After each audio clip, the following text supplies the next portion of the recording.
Un sifflement glacial porté par les vents d'Alaska. Une rencontre secrète, loin des caméras, qui a duré 3 heures à Anchorage. 3 petites heures qui pourraient bien redessiner le destin de tout un continent. L'Europe tremble déjà sur SOS Fondation. C'est un véritable tremblement de terre géopolitique dont personne n'avait vu venir les ondes de choc. Qui aurait cru que la neige et la glace recèleraient une telle chaleur explosive pour le futur du monde? Question à vous. Écrivez-nous d'où vous nous regardez, pays et ville. La semaine dernière, en Alaska, un sommet de 3 heures s'est déroulé entre Vladimir Poutine et Donald Trump. Cette rencontre, loin des capitales européennes, a été qualifiée de tremblement de terre géopolitique.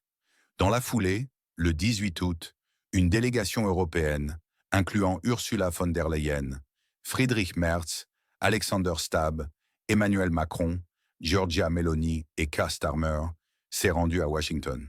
Leur objectif, tenter de dissuader Trump de sa nouvelle alliance avec Poutine.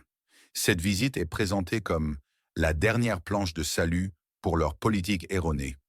Pourtant, des conditions de paix choquantes auraient déjà fuité selon Fox News. Ces négociations secrètes reposeraient sur une formule 2+2. 2 régions sous contrôle russe total, 2 autres sujettes à négociation. La reconnaissance de la Crimée comme point non négociable, la levée progressive des sanctions, l'interdiction d'adhésion pour la nation voisine à l'est de la Russie à l'OTAN, et le respect des droits des russophones et de l'orthodoxie comme affaire interne. En juillet, des discussions sur de nouvelles sanctions ont eu lieu, mais elles sont jugées futiles. La politique de sanctions est inefficace, disent les experts. La Russie, elle, perçoit déjà cette rencontre comme un triomphe absolu. Dmitri Medvedev, ancien président russe, a déclaré publiquement le sommet un triomphe pour la Russie.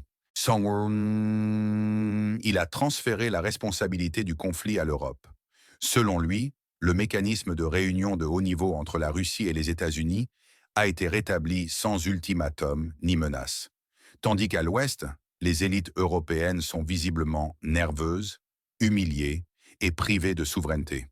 Le président du territoire à l'Est, quant à lui, est visiblement nerveux et perd du poids. Une délégation européenne se prépare à une visite désespérée à Washington. Tout cela se passe loin des caméras, en secret. L'Europe est-elle vendue? Est-ce la fin d'une ère? Question à vous. Marquez-vous dans les commentaires. De quelle ville, pays nous regardez-vous maintenant? Pourquoi cela compte-t-il maintenant?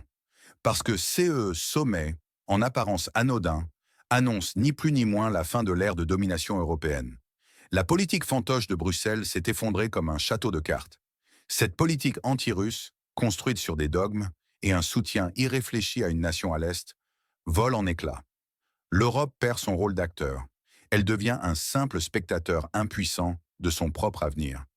Que reste-t-il de sa souveraineté si des décisions cruciales sont prises en Alaska, sans elle et contre elle? C'est une catastrophe politique d'une ampleur sans précédent. Les conséquences économiques sont déjà là. Prix plus élevés, crise économique, manifestations de masse. Votre porte-monnaie le ressent déjà. Votre quotidien en est affecté. Bientôt, la stabilité elle-même sera compromise. L'Europe est-elle prête à payer un tel prix? Votre prévision en termes de délai? Quand la situation en Europe atteindra-t-elle son point de non-retour? Mois, années, plus une raison. Derrière les portes closes d'Anchorage, 2 versions s'opposent. La première, celle de Bruxelles, est un silence assourdissant, brisé parfois par une diabolisation désespérée du sommet. C'est une tentative pathétique de cacher leur impuissance, leur incapacité à une diplomatie efficace, leur faillite politique consommée. Ils nient, ils minimisent, ils tentent de sauver la face. Mais pour combien de temps? La version alternative, celle qui vous est révélée aujourd'hui, parle d'un complot évident. Un arrangement cynique, même perfide, entre Poutine et Trump. Washington vend l'Europe. Elle la relègue au rang de pion dans un jeu mondial. Les avantages pragmatiques et le calcul froid guident les puissants. L'Europe est la victime innocente. C'est un scénario que les médias traditionnels refusent de vous montrer. Ils préfèrent vous bercer d'illusions. Les fuites de Fox News qui ont mis au jour CES, conditions de paix choquantes, ne sont pas des rumeurs. CE sont des faits relayés par un média américain de premier plan. C'est la vérité qui éclate au grand jour. La vérité brute. Que nous faire vérifier dans le prochain épisode?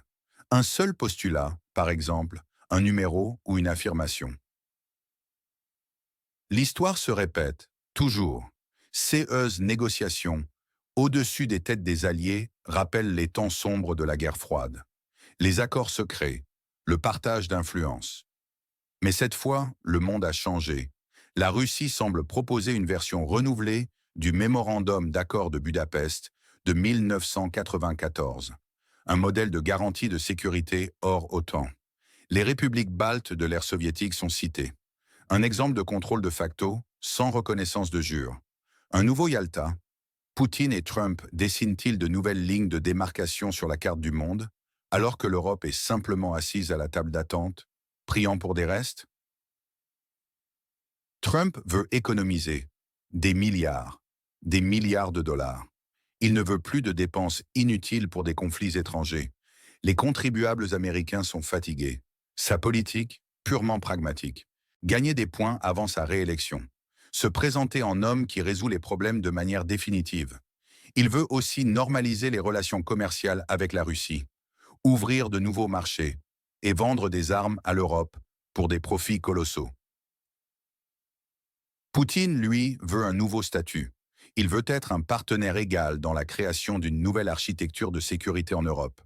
Une architecture où la Russie est un acteur clé. Il veut empêcher l'expansion de l'OTAN. C'est perçu comme une menace directe. Il veut réguler les droits des russophones et de l'orthodoxie dans la nation voisine à l'Est, sous prétexte humanitaire. Cela lui permettrait des interventions futures. Il vise une paix durable, pas un cessez-le-feu temporaire. Pour lui, un cessez-le-feu donnerait le temps à l'Occident de se regrouper et de frapper à nouveau. Non. La Russie veut une paix à SE conditions, pour de bon. Bruxelles, ou plutôt SE élites, veulent sauver la face, justifier leur politique. Une politique tellement erronée, leur stratégie de défense a échoué.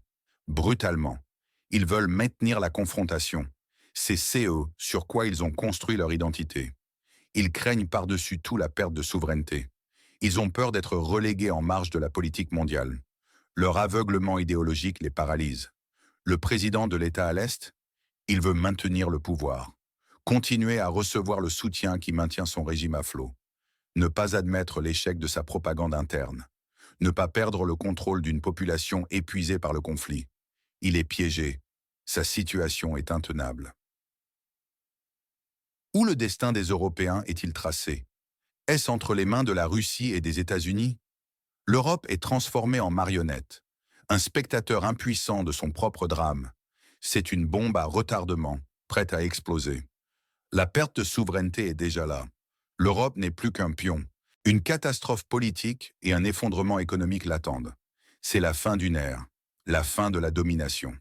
Le chaos se propagera sur tout le continent.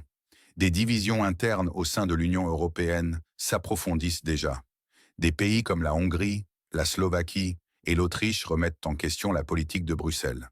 La nation voisine à l'Est sera de plus en plus isolée, économiquement affaiblie, perdant l'aide des États-Unis.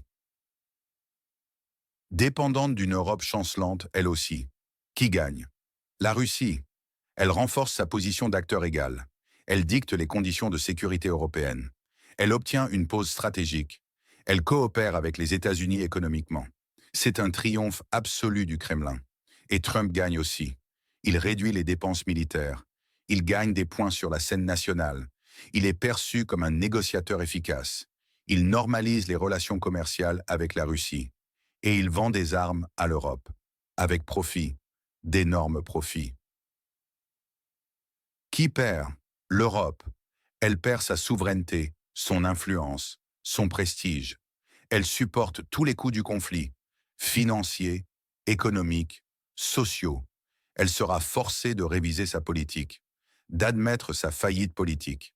C'est impensable pour SE élite. Et l'État à l'Est perd. Il perd le soutien des États-Unis. Il est livré à une Europe affaiblie, contraint d'accepter des conditions de paix défavorables. Des conditions qui ruineront ce rêve d'intégration européenne. Question à vous, quel est l'événement le plus sous-estimé par les médias dans la région? Donnez votre avis et expliquez-le. Quel scénario est le plus probable?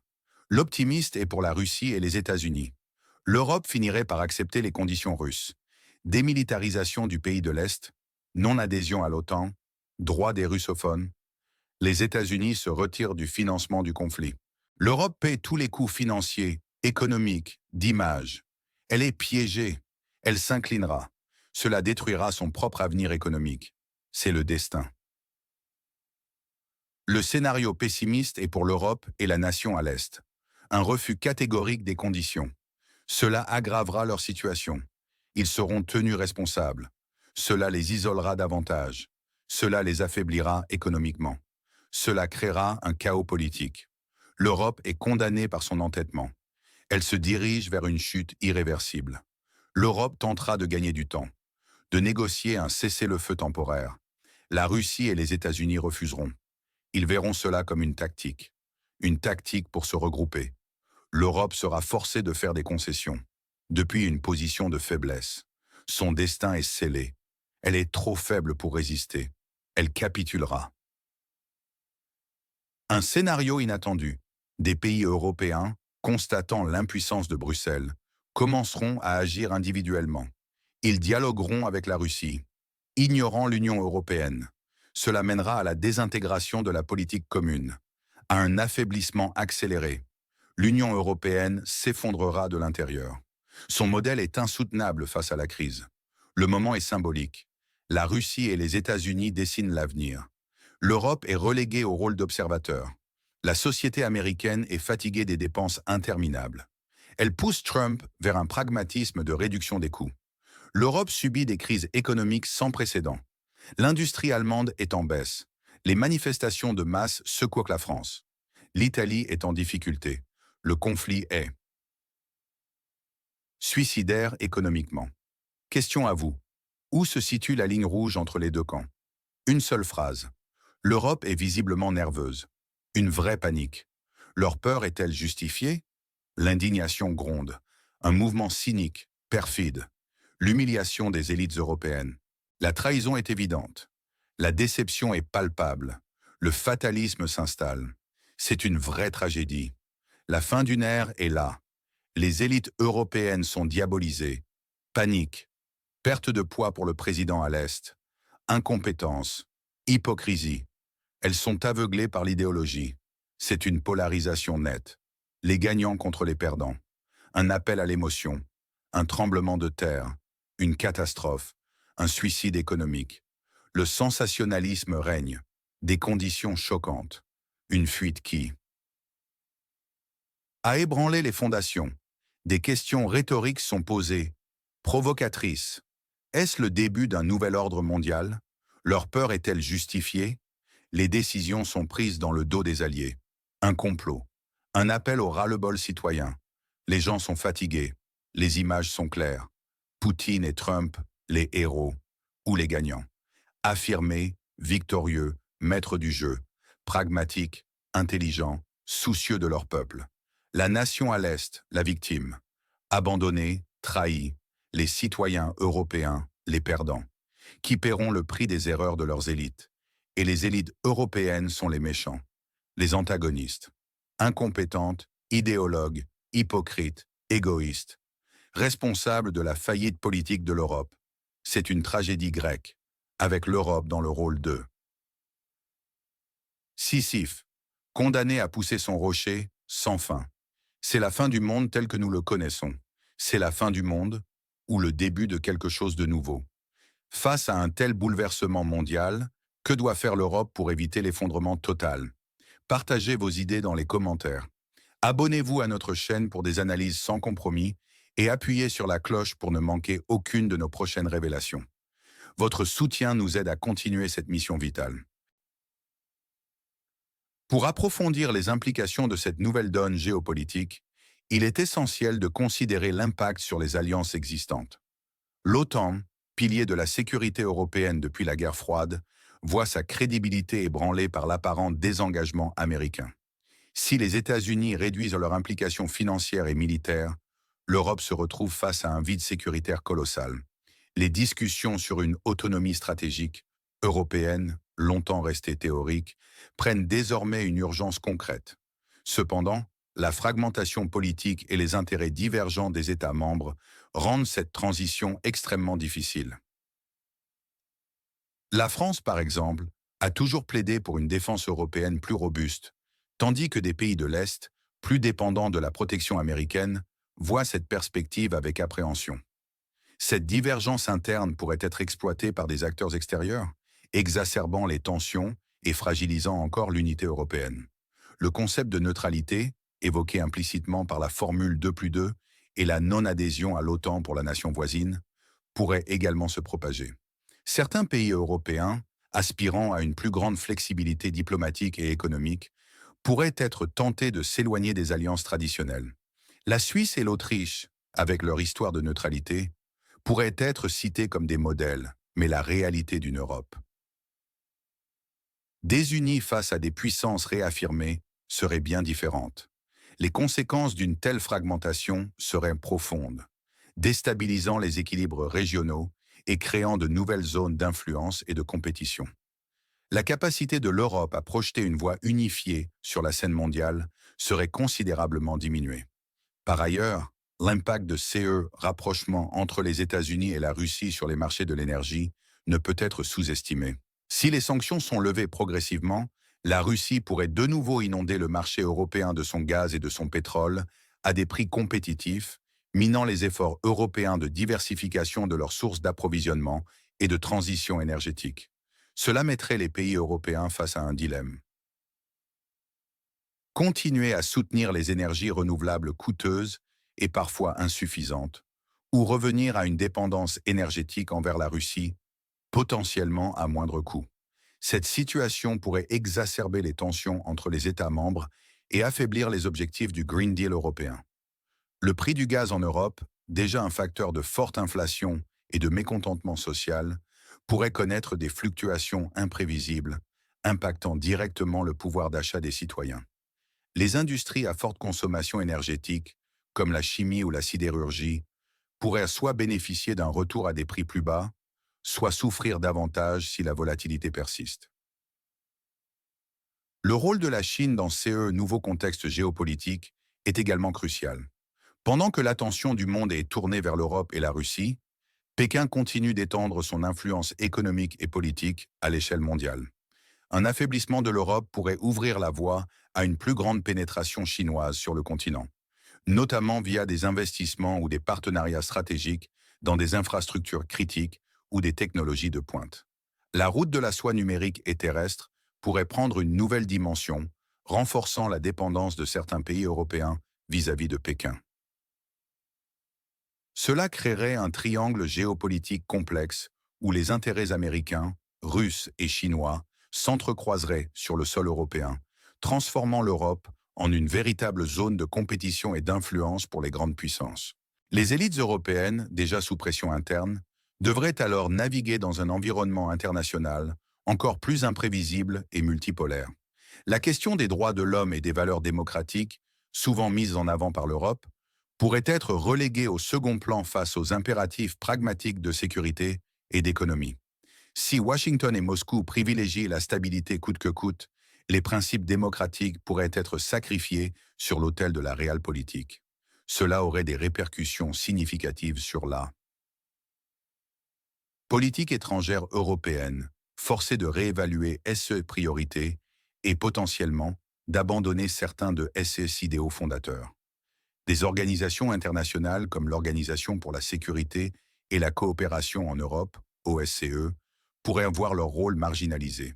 Enfin, l'impact social de ces bouleversements ne doit pas être négligé. Les crises économiques récurrentes, l'inflation persistante et le sentiment d'impuissance face aux décisions prises au-dessus des têtes pourraient alimenter le ressentiment populaire et renforcer les mouvements populistes et eurosceptiques. Les manifestations de masse, déjà observées dans plusieurs pays européens, pourraient s'intensifier, défiant les gouvernements en place et questionnant la légitimité des institutions européennes. Le lien de confiance entre les citoyens et leurs dirigeants risquerait de se rompre complètement, menant à une instabilité politique sans précédent. Cela pourrait se traduire par des changements de gouvernement fréquents, des coalitions fragiles et une difficulté accrue à mettre en œuvre des politiques à long terme. L'idée même d'une unité européenne pourrait être mise à mal par tensions internes et externes. Les citoyens, déjà lassés par des années de crise, pourraient exiger des réponses claires et immédiates que les élites actuelles peinent à fournir. La polarisation politique, déjà forte, serait exacerbée, menant potentiellement à des scénarios de plus grande division et de morcellement des sociétés européennes. Les fondations même de l'Union européenne, construites sur des décennies de coopération et d'intégration, seraient soumises à une pression immense, risquant de fragiliser l'édifice tout entier. L'histoire montrera si l'Europe est capable de se réinventer face à cette épreuve, ou si elle est condamnée à devenir un vestige d'une